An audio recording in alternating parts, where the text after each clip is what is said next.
દોડો દોડો. અરે તમને કહું છું ભાઈ કે દોડો. અરે બજારમાં એક નવી સ્કીમ આવી છે, બાય 1 ગેટ 5 ફ્રી. એક ખરીદો અને 5 મફત લઈ જાઓ.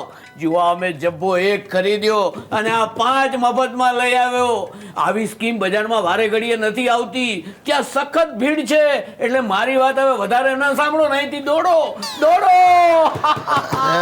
શું મંડ્યા છો બાપુજી? આ કોને દોડા દોડ કરાવો છો તમે? અરે ક્યાં હતો ગિરિયા? ક્યારનો હું તને યાદ કરતો હતો. અરે ક્યાં હતો? શું બિલ ભરવા ગયો તો ઇલેક્ટ્રિસિટી નો? મારે તો બિલો જ ભરવાના છે. ચાલ ચાલ, હવે ટોન્ટ મારવાના બંધ કર અને મારી વાત સાંભળ. બજારમાં એક સ્કીમ આવી છે. અરે એક જબ્બો ખરીદો ને 5 મફતમાં લઈ જાઓ. તારો ઓર્ડર મેં બુક કરાવી દીધો છે. જલ્દી ઉપડ અને 10 જબ્બા લઈ આવ.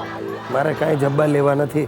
અને એક વાત સમજી લો બાપુજી, આવી બધી સ્કીમો છે ને, એમાં સરવાળે આપણા જ લુગડા ઉતરી જતા હોય. એ જે હોય એ ગિરિયા. બાકી હા, સવિતાબેનને આ જબ્બો બહુ ગમ્યો છે. એ કામ કરો, જઈને સરિતાબેનના હસબન્ડને જ આ બધા જબ્બાઓ વેચી આવો. અરે તમારે ઠીક છે, કમાવાનું મારે એકલાએ છે. હા, કમાવાનું તારે એકલા કઈ ઉપકાર નથી કરતો. અરે મારા મરી ગયા પછી આ બધી મિલકત તારી જ છે ને. મિલકત છે શું? મિલકતમાં 3 પાયાનો એક ખાટલો ને એમાં પડેલા બીમાર દાદા. કેમ આ જબ્બા નહીં? પેલા મને એમ કહો, આ જબ્બો પડ્યો કેટલામાં? ફક્ત 2400 રૂપિયા. 2400 રૂપિયાનો એક જબ્બો એટલે 6 જબ્બા. અરે હિસાબ માંડો બાપુજી, કઈ સમજાય તમને? 2400 ના 6 એટલે 1 ના 400 થયા. માર્કેટમાં જબ્બો લેવા જશો ને 250 રૂપિયામાં મળશે. એટલે ટૂંકમાં તમે 6 જબ્બા ઉપર 900 માં નહીં નાખ્યું. આ દાદાજી હોત ને તો આવી ભૂલ કોઈ દિવસ ન કરત. હા, આજે તો મેં સપાટો બોલાવી દીધો. શું ખરીદી લાવ્યા? અરે 2 જબ્બા પર 10 જબ્બા મફત મળ્યા. તમે પણ આ કેટલા ના આવ્યા જબ્બા? એ પણ ફક્ત 5000 રૂપિયામાં. લો બોલો, મને લાગે છે મારે હવે જબ્બાની લારી ફેરવવી પડશે. ફ્રેન્ડ્સ, એક ગુડ ન્યૂઝ છે. મારી જ્ઞાતિના સમાજે મારું સન્માન કરવાનું નક્કી કર્યું છે. મેં ગયા અઠવાડિયે સંમતિ પણ આપી દીધી છે અને મારા દાદાજીએ તાબડતોબ પોસ્ટકાર્ડ લખીને અમારા સગાવાલાઓને જણાવી દીધું છે કે ગિરિયાનું સમાજ રત્નના એવોર્ડ વડે સન્માન થવાનું છે. જરૂર આવજો. બાપુજીએ સફેદ કલરનો સફારી સીવડાવવા આપી દીધો. દાદાજી 2 જોડી સિલ્કના જબ્બા ને ધોતિયા લઈ આવ્યા. સુશીલા 6000ની સાડી લઈ આવી છે. હિતિયો ઢીચણ પરથી ફાટેલું જીન્સ લઈ આવ્યો છે અને ચળકતું બ્લેઝર લઈ આવ્યો છે. હું મારે માટે શેરવાની સીવડાવવાનો છું. કુલ્લે 32000નું બિલ આવ્યું છે. બદલામાં જ્ઞાતિવાળા 600-700 રૂપિયાની એક્રેલિકની કંઈક ટ્રોફી આપશે અને 85 રૂપિયાની સાલ ઓડાડશે.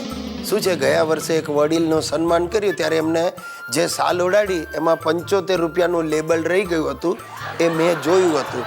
આ વખતે 10 રૂપિયા ભાવ વધારાના એમ.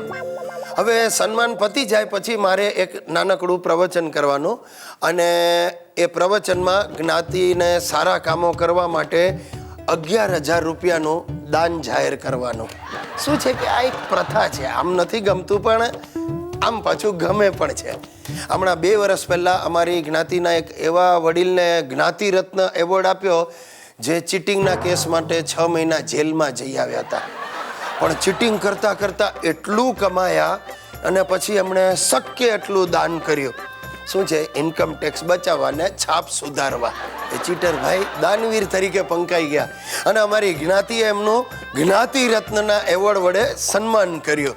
જો તમે મારા વિશે કાંઈ ઊંધું ચતું નહીં સમજતા. આપણે કોઈ ચીટિંગ ક્યારેય કરી જ નથી. પણ શું છે, હવે આ વર્ષે છે ને કોઈ 11000નું દાન આપવા તૈયાર નહોતું એટલે મને પસંદ કર્યો. અને આમ જુઓ તો 11000માં કંઈ જ્ઞાતિ રત્ન એવોર્ડ ખોટો નથી. આપણે જોજો, આ વાત તમારે કોઈને કરવાની નથી.